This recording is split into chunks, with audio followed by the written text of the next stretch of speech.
please subscribe and don't forget to press the bell icon to get notified whenever we upload a new video.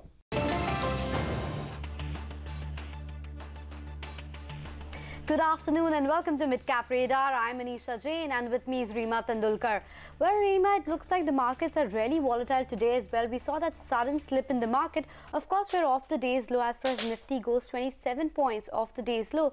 But nonetheless, the weakness persists. The only saving grace is perhaps the mid-cap space because that one is the only index that is trading in the green, and the advance decline ratio very minutely just favoring the advances. But Reema, as we have seen, it's the last hour which really moves the needle when it comes to the market, and looks like it's going to be another volatile day. Yes, absolutely. It's choppy, but with a downward bias through the course of the trading session, as the screen can tell you. We've been gradually inching lower and lower. So as we speak, the Nifty and the Sensex are down close to about 0.5%, and the Bank Nifty is a cut of close to about 55 points. Let's first run you through the top headlines of this hour, and then we'll get chatting about the big stories and individual stock moves. Let's first just quickly address the big fall that we're seeing in sugar stocks. Yes, bear in mind that most of them have seen a big run up this entire month. So for instance, Bajaj Hindustan, which is down about 5%, has rallied about 43% so far this month. Dhampur Sugar has seen a 53% rally this month. Dwarikesh Sugar has seen a 30% rally. So there was a big rally in place, but in the last 10 minutes, there's been a big crack in the sugar space. So before we go across to Manisha to get some more color on the developments there, let's invite Ashwani Gujral to talk about trade. Ashwani, what are you recommending? See, the market is in some kind of a pullback, not very strong because IT is going the other side. But at best, what you can say is that somewhat of a range has been created. So the lower end of that range is 10,900. Upper end of the range is 11,160, 170. So my sense is that if this is the sort of pullback that is going to be there, chances are that this kind of range will hold up because nothing really is changing in terms of crude or in terms of rupee. So I don't think this, financial short covering can last a whole lot. If you have to take a trade right now, I would think still getting short on Nifty and Bank Nifty would be a good idea because the market really hasn't shown too much of a bounce from lower levels. Having said that, Cipla is a buy with a stop of 667, target of 690. IGL is a buy with a stop of 265, target of 282, and Voltas is a sell with a stop of 572, target of 550. Okay, Ashwani, but take a look at these metal names. Vedanta is suddenly up around 5%, and Hindalco and Tata Steel have also seen a spike. Ashwani, anything from this metal space that you like? See, now obviously some stocks will go up, but I think there is enough on the downside that people should look at. Metals can often be, one-off, one-on type of day and, news flow related, but overall looks a bit better than the market. But I think if we don't cross this 11,150, 200, then the pressure remains on the downside. Okay, thank you very much for that, Ashwani. Let's get back to some of the big movers. One of them is UPL. That's got a rally of about 4.5% today, gaining in trade. Raju Shroff, the CMD of the company, spoke exclusively to CNBC TV18, and he said that they're adequately hedged against adverse currency movement. He also added that they're always open to good acquisitions. Listen in. Our scientists, our engineers are equal to best in the world.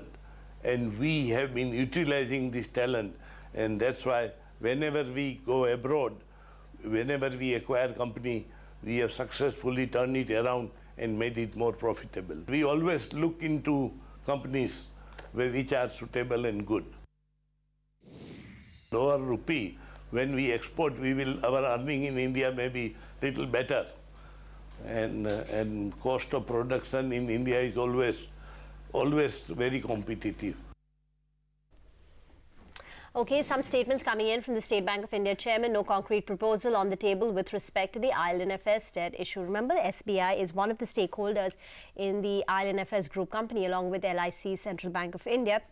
And LNFS is facing a liquidity issue, and the question is whether these shareholders will be able to chip in. But back to the markets, let's do a quick check then on what's moving in the frontline pack. You've got Indiabulls Housing Finance. In fact, since its low of 801 that it hit yesterday, Indiabulls Housing Finance has seen practically a 200 rupee gain just in a span of less than 2 days. So from a low of 801 yesterday, it's now knocking on the doors of 10,000. 1,000 rupees. Vedanta is also a big mover, so that's seen a rally of close to about 5%. Yes Bank continues to gain ground. Titan Industries, after Morgan Stanley came out with a very optimistic note, upping the target price to 1250 versus a current market price of 813. That's a significant upside from current levels. So Titan Industries too is higher in trade. But let's now go across to Kritika Saxena, who's in conversation with Bill Barney, the CEO of Reliance Communications. For speaking to CNBC TV18. My first question to you is the new RCOM now is also going to be further consolidated. You are looking at further at prospective investors. Tell us, how far have these conversations reached? By when can we expect the remaining RCOM, the new RCOM, to bring in an investor or a new owner? Well, I think as we're a public company, so we change investors every day, to be quite frank. You know, and I think that this process will take, I would say, 2 to 3 months minimum before you'll start to hear, you know, public noise on that. And then obviously it'll, these things take a year or so to close out. So I think, you know, we're looking at least 12 months of sort of before anything is finalized. So you're in conversation with 2 strategic prospective investors today, yeah, and that could expand, you know, but that's where we are today. And if the deal were to go through, I understand it's too early to talk about it, but would you look at selling a controlling stake, or would it be, you know, a minority investor coming on as a financial investor? No, I think it probably would be a majority stake. I think the chairman alluded to it at some point. He would like to exit this business, and I think that'll happen, we think, over the next, you know, but I don't think he's in a rush. It could be, you know, if this doesn't work, he could hold on to it for a longer period of time. Okay. So if it does work out, then there is going to be a new promoter and a new owner on board at this. Sure. Okay, let's talk about what the scalability and what the potential is, Bill. You did say that in next quarter you're going to reveal the details in terms of EBITDA and margins, but next month or next quarter onwards you're going to start seeing growth. Tell us, what's the target? In a year's time, what's the kind of scalability that you're looking at in terms of margin growth? No, I think, you know, we will try and get us back to sort of a, you know, north of 50% gross margin business, very much similar to what our fixed line peers. So we'll be peers with companies like Zayo and Level 3, or the old Level 3, which is now CenturyLink. Those types of companies, public, you know, comparables, and our focus is largely going to be on expanding our data services, and that'll be most of our emphasis over the next few quarters. Okay. You know, when you talk to investors, Bill, what seems to be the attractive point at this point in time? You know, the enterprise business, the data business, the B2C business, in terms of scalability, what is the pitch that you have set forth with investors? Well, I think we're not distracted by I mean, the opportunity here is this is a gem of a business. It's been operating under a B2C business, and if you have a pure play B2B, you build networks specifically for B2B customers, so you don't have to worry about the consumer in those build-outs of your networks, and your entire workforce is focused on those business customers. Your call centers, everything that you do is about building a strong capability for those customers. And I think in telcos in general, here in India, they get distracted because the wireless businesses are so important, they're so capital intensive that they actually get distracted and lose focus on this portion of the business, which hasn't been the you know, the elegant, exciting portion. It's been truly sort of the backroom business on the side, and I think, you know, it will become forefront, and I think hopefully we'll be one of the companies that leads that next generation of fixed line operators. So what would be a better fit, a telecom player or you know, a data specific player, an enterprise player? What are the kind of players that would add to our comms profile, the current B2C profile? I mean B2B profile. B2B profile, sorry, yes. Well, I think honestly, as a CEO, you don't look for those things necessarily from the start. What you're looking for is to build our business, right? Yeah. And our business is going to be about B2B. It's going to be about building the products that they need here in India to work with the cloud. I mean, the cloud is coming in, and to be honest with you, most multinational companies, including Indian companies, if they don't have a cloud strategy, they will be dead in the next couple of years. If you're a services company and you can't take advantage of the cloud, you're going to struggle. And so I think from our perspective, if we can help that and demystify it for Indian customers, but also make it easier for Western companies around the world to come into India and actually to take the services which they've been running in the United States. So a Fortune 500 company in the United States today has been using cloud for the last 3 to 4 years. Now they'd like to do that in India. We're going to allow that to happen. Okay. Cabinet has approved the financial package for the sugar sector. Manisha is here with more detail. Manisha, yeah. No, I just wanted to ask you, is it a bit disappointing just going by the way stocks have reacted on the way down? Well, one thing, as we were discussing in the break, Rima, is that the sugar stocks had run up a lot in expectation of this as well. So that could be one thing. And the other is this is pretty much in line, and the markets were perhaps also anticipating that we will see an increase in the minimum sale price of sugar as well, which is stuck at 29 rupees right now, which is below the cost of production. And even with the kind of export subsidy, if you do the math, the export would be with a loss of perhaps between 3 to 5 rupees per kg. But let's get to understand that in more detail from Mr. Gaurav Goyal, MD at Dhampur. Mr. Goyal, hi, thank you so much for joining us. I know it's still early and we're still reading the whole thing. The cabinet briefings at 2:30. But what we understand at this point in time is that 5,500 crores of subsidy package for sugar mills is what the cabinet has approved. And the number that we have been talking about on the channel, of course, is 13.88 on cane crushed and 1,000 to 3,000 per ton of transport SOP for the sugar export. How are you looking at those numbers? What is your sense on if now at these numbers, if you do export, what is the kind of loss that the mills still stand to get? See, as of now, first of all, I think that if it's been approved, I am really thankful to government for this, because the need of the hour for India is to export sugar out. We have a huge amount of stock, closing stock as of 30th 9, and plus what we expect to produce next year will be anywhere in the range of 35 million tons. So India has no choice but to export right now. So this 5 million tons will really help the sugar companies. We will have to for surely see the fine print in which whether exports have been made mandatory or not. Secondly, what will be the way that this 13.88 and the transport rebate comes? And the most important point is, what is the selling price of sugar, which was as of now 29, and we were all asking for 34, 35. Whether that has been done or not, because that will help us compensate the loss of export, which I agree with you will be in the range of 4 to 5, even with this.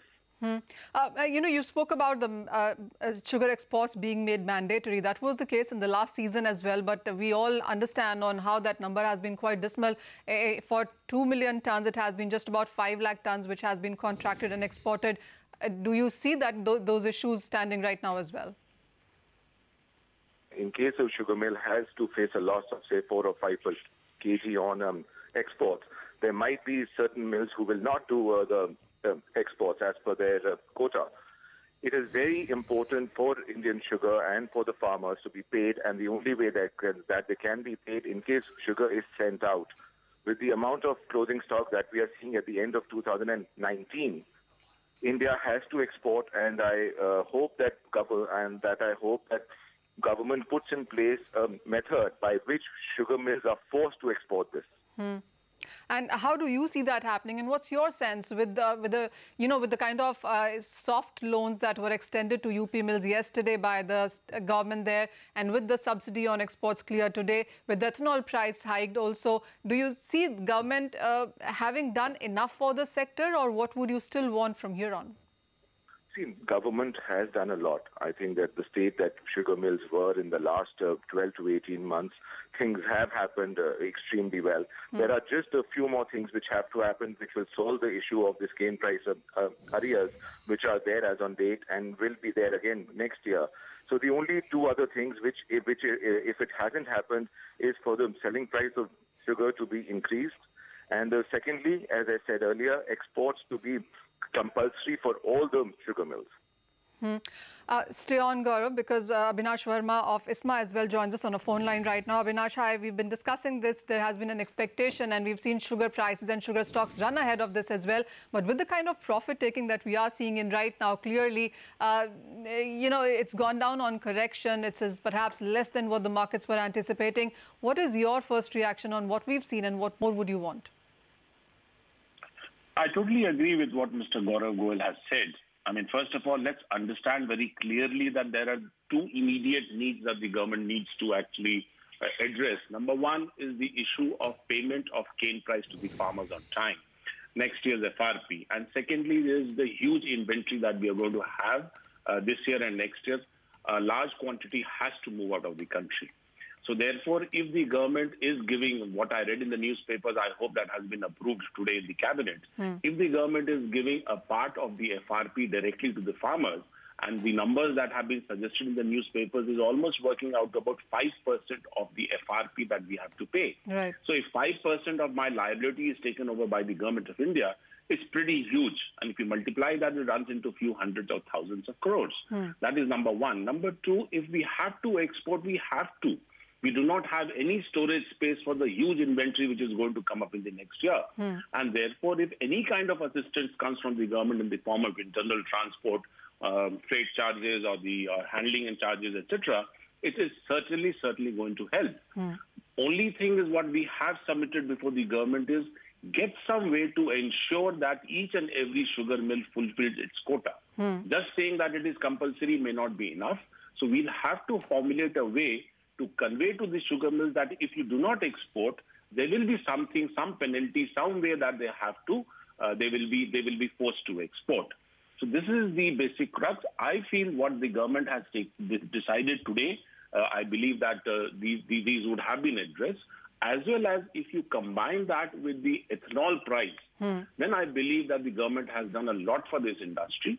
What remains to be done is something on the sugar cane pricing to move forward. But Avinash, also if India is going to for sure export the kind of numbers that you are stating with the international markets also are flush with sugar, would you say that in that sense your pricing in the international markets perhaps would go down further? See, as I mentioned, that today probably we do not have any choice whatsoever because there is so much of sugar inventory. We have never seen this kind of sugar inventory in India. So we have to forcibly export. If we export together and each mill contributes towards that export program, then we will be pushing out some sugar into the international market. Okay. And even if that is going to be at a loss of a couple of rupees, we will recover that from the domestic market. I also heard that you're talking about the minimum sugar price. Right. Now, if you go back to June 6th approval of the cabinet, the government very clearly said that 29 rupees is for the time being. And if there is a change in the FRP, then that minimum price of sugar will be increased. And the authority has been given to the Ministry of Food. And therefore, I believe that since the FRP has been increased from the 1st of October 2018, there will be an increase in the minimum price of sugar from here on. All right. That clearly is a hope that the markets would want to look at. Thank you, Abhinash and Gaurav. Thank you so much for joining us and making sense of what the government actually has come out with. So clearly, the reason that you have seen a sell-off is, one, of course, it's a correction. Two, that the markets still understand that it is going to be at a loss that you would be exporting. And there is no increase in the sugar prices is what has been cleared by the cabinet. So those things still are hurting. Okay, thank you very much for that. By the way, for the markets, it started slipping again. So on the verge of that 11,000 mark on the Nifty. And it's the IT pack, which is now seeing some amount of profit booking. It's had a good run. So the IT index has outperformed the benchmark index by roughly 6% in the month of September itself. And now profits are being taken off that sector. The PNB board will be considering a capital infusion by the government. That is the statement that we are getting right now. I think they were planning to get about 2,816 crore as a part of the government's capital infusion plan via a preferential shares. So I think according to the amount that was allocated by the government and set out for individual banks, PNB was set to get about 2,816 crore. This is what was indicated by PNB in a regulatory filing earlier. So we're not too sure if this is going to be over and above that or this is the same 2,008. Okay, so this is going to be a capital of 5,431 crore on the 27th of September. So this will come as a, it'll come as, significant capital capital for PNB, as a bank which has been hit hard on account of that 13,000 crore Nirav Modi scam, as a result of which the bank had to take significant amount of provisions. So as a result of which it's been making, it's gone through a whole lot of turmoil. So this now the fresh information is that the government will consider a capital infusion of nearly 5,500 crore rupees, and the board will be meeting on the 27th to consider this. The stock has started reacting positively to this particular development. Okay, in a bit, we'll also be getting Lata to talk about it. So I think earlier the bank had already got about 2,800 crore. This is going to be over and above that, this 5,431 crore, which the bank will be getting after the board approves it. And Rima, the analysts have been pointing out how all the public sector banks as well as the other financials have been starved for capital, and they need this capital for growth. So this would be coming as a good news. We saw that sudden spike come into the price of the share. That one was up around 1% earlier. It's cooling off a tad bit, but nonetheless, this should be a good news given the fact that the government is looking to infuse around 5,000 crore rupees into Punjab National Bank. They have a board meet on September 27 to discuss the same.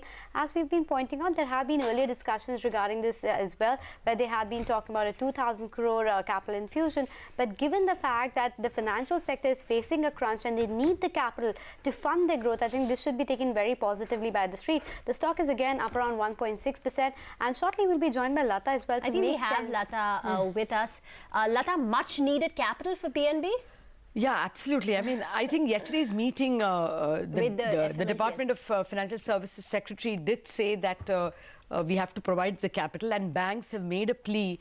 The Reserve Bank's rules for prompt and corrective action, entry depends on capital thresholds. If your capital falls below a point, you get into the prompt corrective action list. They have not yet put PNB there because they've still regarded the Nirav Modi event as a one-off, and they want allowing the bank to couple of quarters to provide and get out of that large NPA.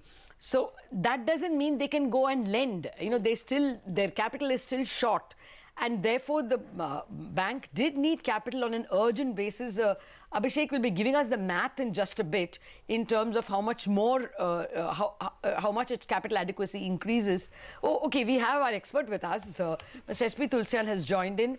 Mr. Tulsian, how much does capital adequacy improve with this 5,400 crore rupee short? Lata, definitely this will be seen positive for the bank, and naturally market will be receiving it quite well. And if I go by the present formula, maybe, if I take the issue price happening at maybe 72 to 75 rupees per share, government will raise their stake from 62% to 70%. And this will see the dilution maybe by about to the extent of about 25-26%. Paid up issued number of shares will going up from 275 crore to 350 crore shares. But the best part for the PNB, what I like is that if you really see the events lined up ahead till March 19, you have a lot of amount, coming into the bank in the form of the amounts, getting realized. One is obviously PNB Housing Finance. I don't know the meltdown, which you have seen in the housing finance companies. But the appetite remains there. So that amount, again, difficult to quantify, whether 7,000, 8,000, 7,500. Then again, the monetization of the real estate assets, realty assets which are held by the bank. And maybe because government will expedite to recover some of the money from the Nirav Modi account also. I don't know the legal process. So these things can again give the bank maybe an amount of about 12 to 14,000 crore in the next 6 months or so, maybe by March 19. And this 5,500 crore will definitely be seen positive. So I think the events which are lined up, because PNB is seen as a bank, this is the largest nationalized bank and second largest PSU bank. So government will definitely be, eventually looking for, not if in this financial year, maybe if the government comes in power again, then some of the banks will be given on the lines of the Bank of Baroda. Yes. Because PNB has to absorb at least 3 or 4 bigger banks which are in the preventive corrective action. So these are the things which are seen positive for PNB Bank going forward. Okay, just one calculation which Abhishek has given us, that their tier 1 goes up from 7.3, I think, to 8.6 because of this infusion. So that is the immediate arithmetic impact of 5,400 crore being infused by PNB. 7.33, which was as of end of Q1, becomes 8.64. That is the tier 1 capital. And of course, now, as Mr. Tulsan points out, if they are able to realize money from PNB Housing Finance sale, as well as from the real estate, the Bikaji Kama place of theirs, now that they've moved to a new place in Delhi, that office also up for sale, that should sufficiently boost. And I don't remember, but I think their recovery figure in the first quarter also was decent. Mr. Tulsan, they would now be able to grow better, you think, with the Tier 1 capital of 8.64? See, Lata, I think it is first a matter of, putting the fractured things into the place. And, you can add the NCLT recovery also. Because we always know that the SR sale is seen to be, near its resolution, where 40,000 crore can get realized, and in the consortium of banks after SBI, it is always the PNB, which has the second highest exposure in all these NCLT cases.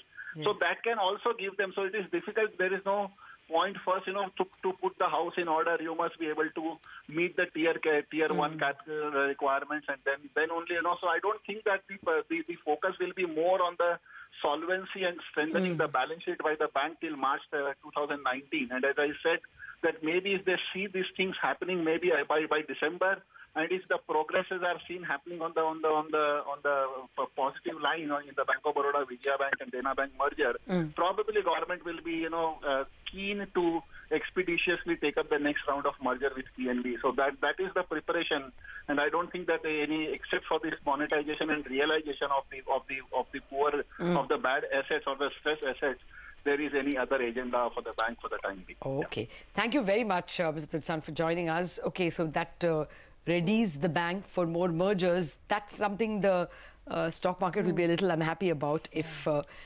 after they recover from their current bout of bad assets, they are seen as a very good acquiring candidate, not an acquisition candidate, because it's a big bank. I mean, bigger than BOB. Therefore, that is a distant problem, though. For the moment, it's good news in terms of capital adequacy, and therefore the bank having more elbow room to do business.